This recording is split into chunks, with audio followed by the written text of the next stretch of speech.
Bom, boa tarde a todos. É uma enorme satisfação estar aqui.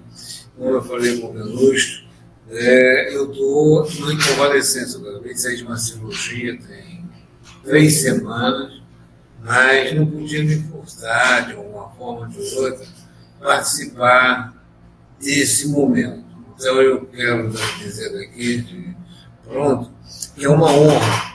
Eu agradeço muito o convite, me sinto honrado de ser um dos membros dessa banca examinadora, nesse trabalho, nessa tese que o professor Venusto teve assim, não só um empenho muito grande, mas antes do empenho, a coragem de assumir um tema não espinhoso, um tema muito difícil, é um tema de saúde pública, mas com uma grande e profunda conexão com o mundo do direito, o mundo do Estado de Direito, e que fala da criança, da mulher, e que fala de uma situação no Brasil, e em outros países também, mas no Brasil especialmente, toca a questão do consumo de bebida alcoólica. Tá?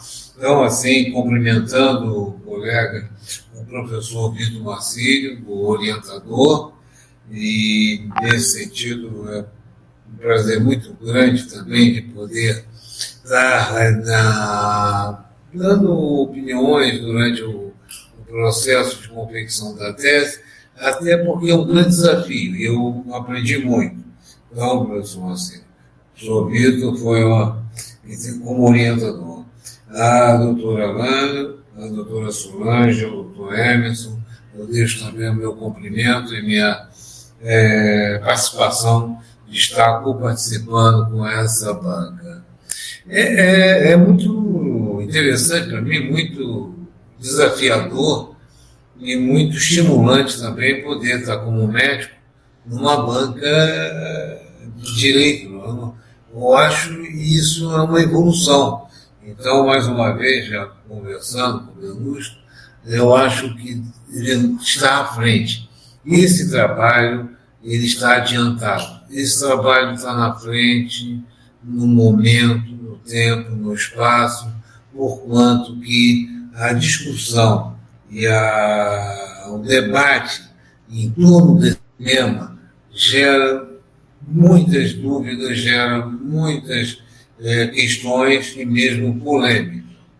Bom, do ponto de vista da própria tese em si, minha área sendo a área da saúde, a área do direito, mas eu vi uma tese muito bem estruturada, muito bem desenvolvida, tornou-se uma leitura, não posso deixar de considerar, que é uma leitura que vai além do campo do direito, da justiça, e é uma leitura compreensível, uma leitura pertinente com essa temática difícil, temática polêmica, mas é uma leitura que, quando eu falei com colegas, pude dizer que era uma tese como se fosse uma tese de medicina. Eu li com o maior prazer, obviamente com as minhas insuficiências de conhecimento nessa área, mas conversando muito com meu filho Pedro, ele é advogado, e me ajudou muitas vezes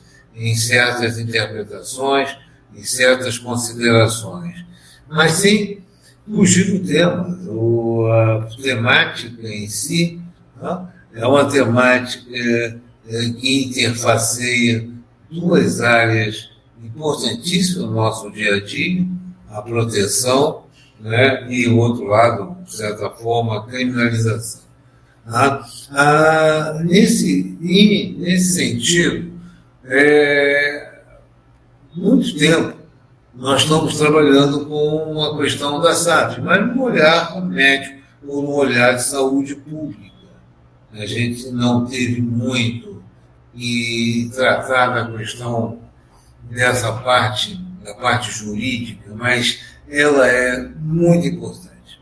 E é preciso que se tenha um direcionamento, um entendimento, não só para a questão da problemática da saúde materno-infantil, nesse caso, esse binômio que uma mulher grávida carrega durante 9 meses, um nascituro, carrega então uma outra vida.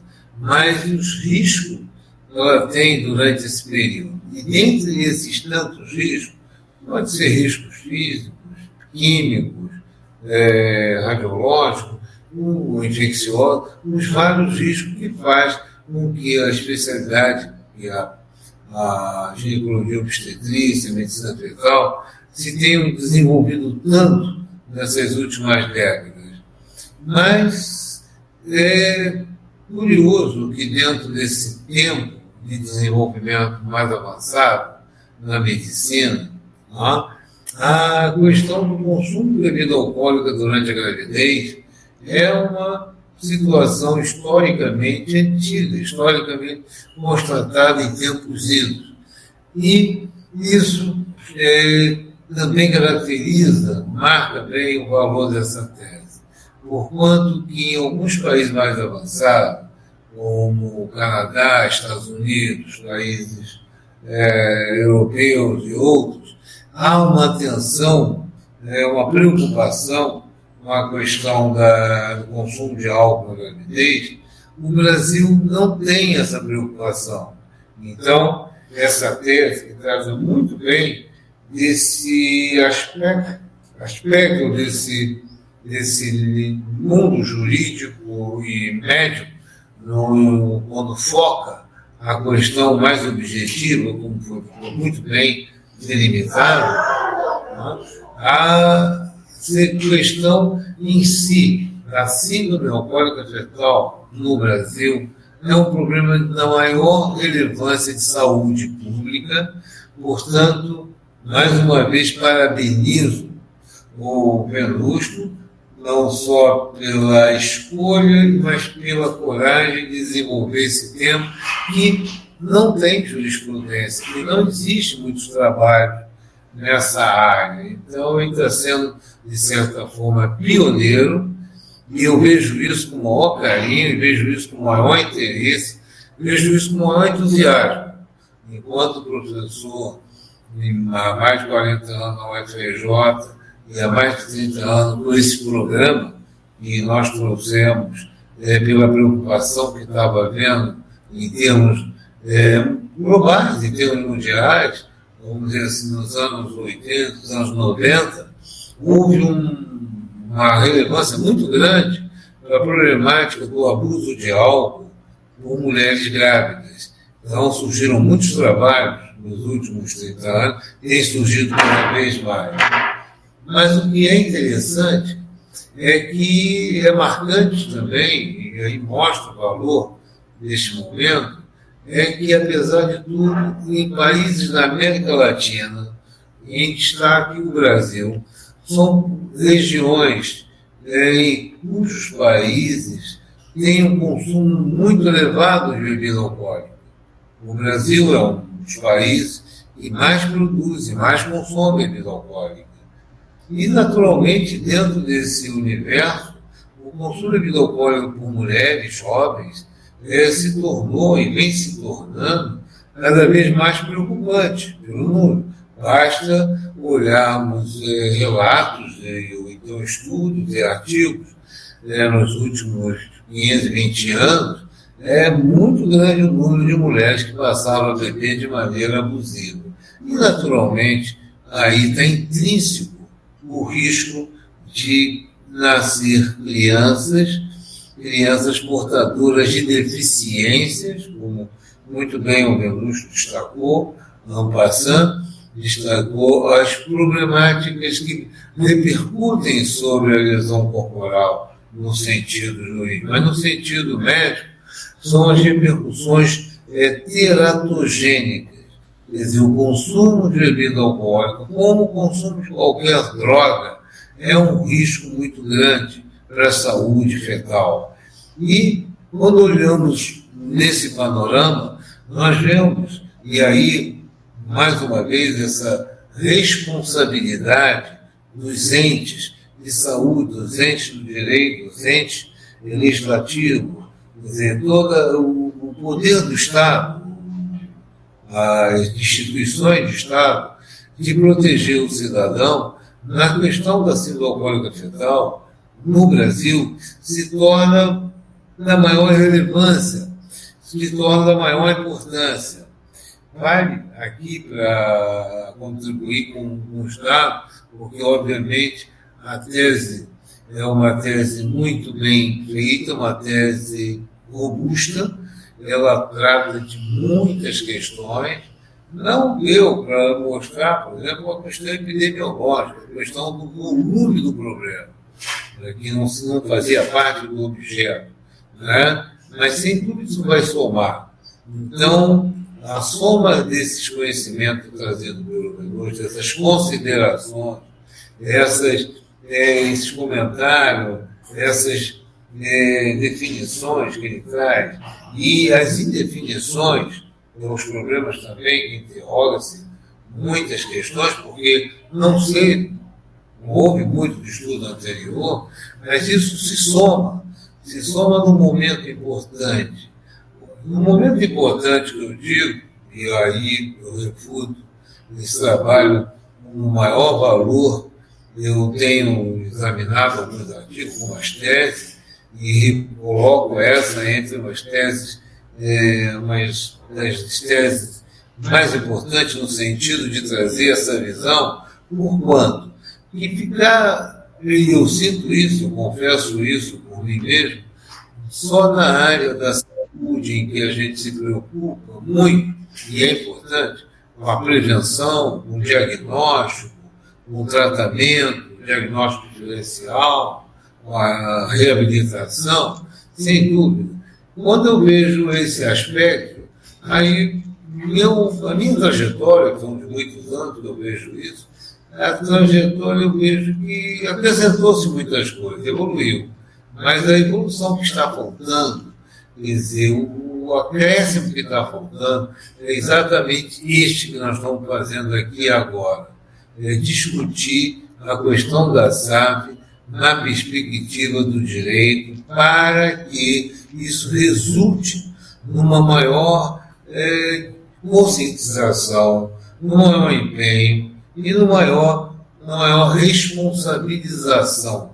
Porquanto que, se olharmos por um prisma de risco, por um prisma de consequências, nós vamos ver que a SAF, por exemplo, a síndrome alcoólica fetal, é a principal causa de deficiência cognitiva na infância, na idade escolar.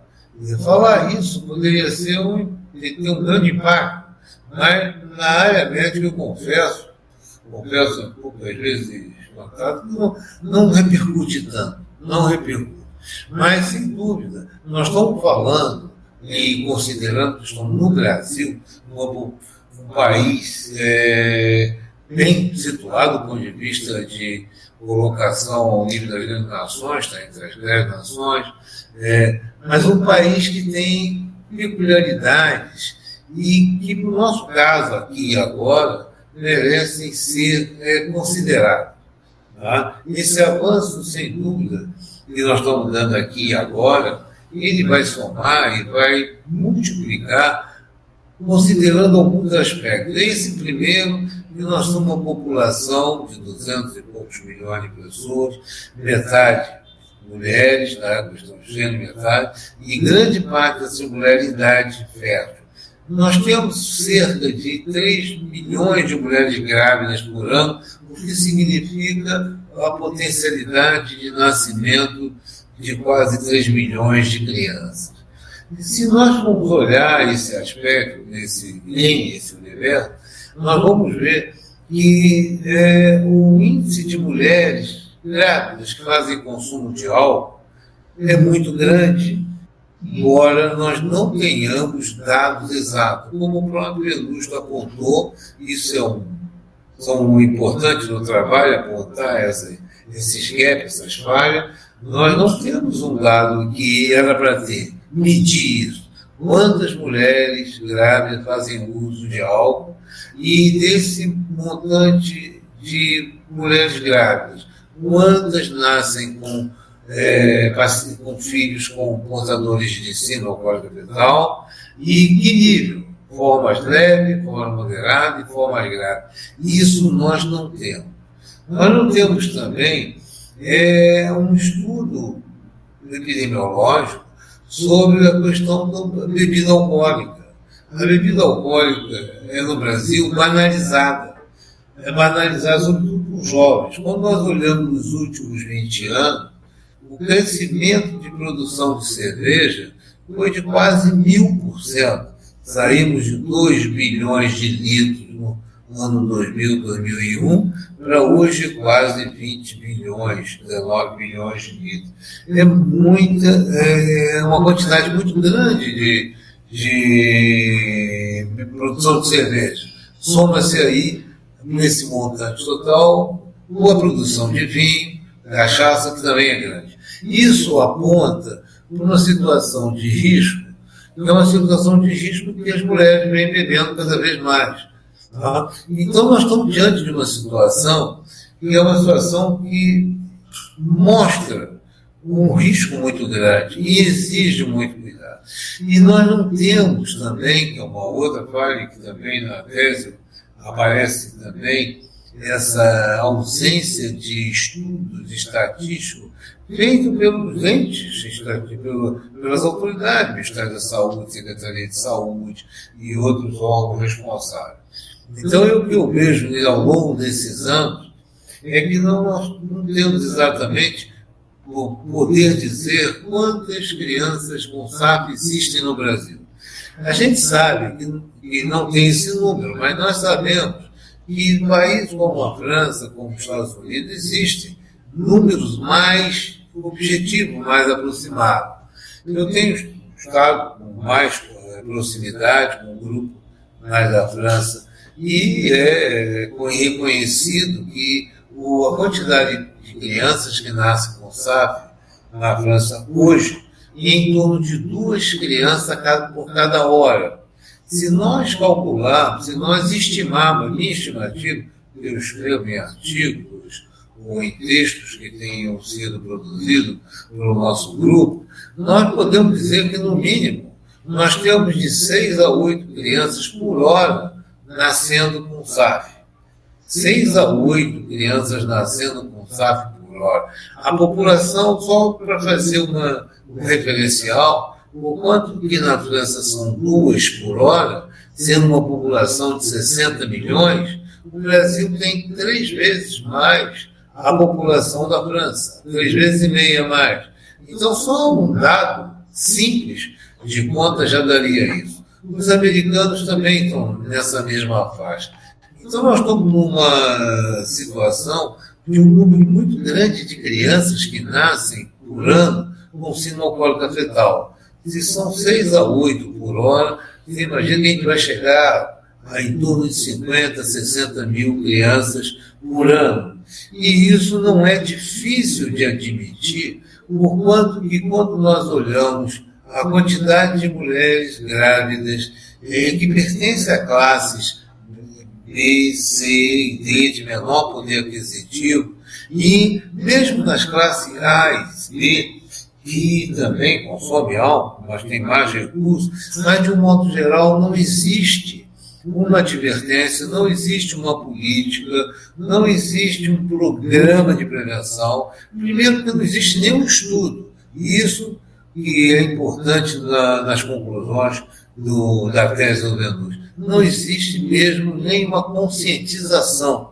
Mas se isso acontece, nós podemos imaginar pelas várias consequências que podem advir no número grande de crianças que nascem com síndrome alcoólica fetal. Se nós imaginarmos situações como populações vulneráveis, favelas, comunidades no Brasil, nós podemos dizer que temos alguma coisa de em torno de 40, 50 milhões de mulheres que vivem diretamente, mas não é só as mulheres vulneráveis, mesmo em populações de classe mais privilegiada. O fato é que o não reconhecimento de que o consumo de bebida alcoólica na gravidez é uma questão frequente, mas é uma questão também negada, negligenciada, esquecida. E isso eu falo, por exemplo, que na universidade não se fala isso. Eu trabalho nessa universidade, o FRJ, como também sou professor convidado da USP, de Ribeirão Preto, e outras universidades. Esse tema não faz parte do programa de graduação. Esse tema não faz parte de uma preocupação acadêmica, ou um programa que pudesse fazer ensino, pesquisa, extensão. Se não faz parte do conteúdo programático de conhecimento da formação de médico, também não faz da formação de advogados. Advogados, juízes também não têm essa noção. Psicólogo, enfermeiro, a mesma coisa. Quer dizer, é um tema subestimado, desconhecido. E pelo contrário, devia ser muito mais conhecido para se poder tomar algumas atitudes de prevenção. Nesse sentido, então, eu faço às vezes uma observação, como nós citamos, e o Venusto citou, um caso que é bem chegado ao âmbito do direito, que é o caso de crianças com síndrome alcoólica fetal, adolescentes, que facilmente, pela sua vida já tumultuada, difícil pelo retardo do desenvolvimento, atraso cognitivo, distúrbios comportamentais, fracasso escolar, vocês podem imaginar, e todos devem imaginar, o quanto de delinquentes, de crianças com problemas de escolaridade, abandonadas ou subtratadas nas comunidades, nas favelas, andam no Brasil. E aí nós vamos ver que a delinquência e a criminalidade juvenil, ela é de um volume muito grande e que enche as instituições de proteção, as instituições de amparo, as instituições de cuidado, e alguns jovens com mais idade, enche também e compromete muito a população carcerária.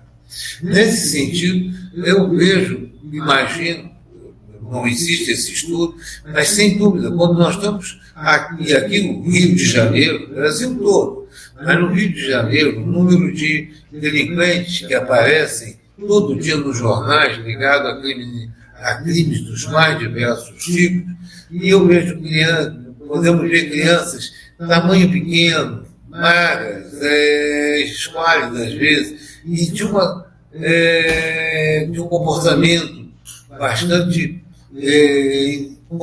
difícil de considerar, que são crianças que são apocadas, não têm chance de escola, e essas crianças às vezes são portadoras de uma arma, de uma R15, e aí corre o risco de estar sendo um fator que faz a criminalidade no Brasil, em determinadas cidades, serem bem maiores.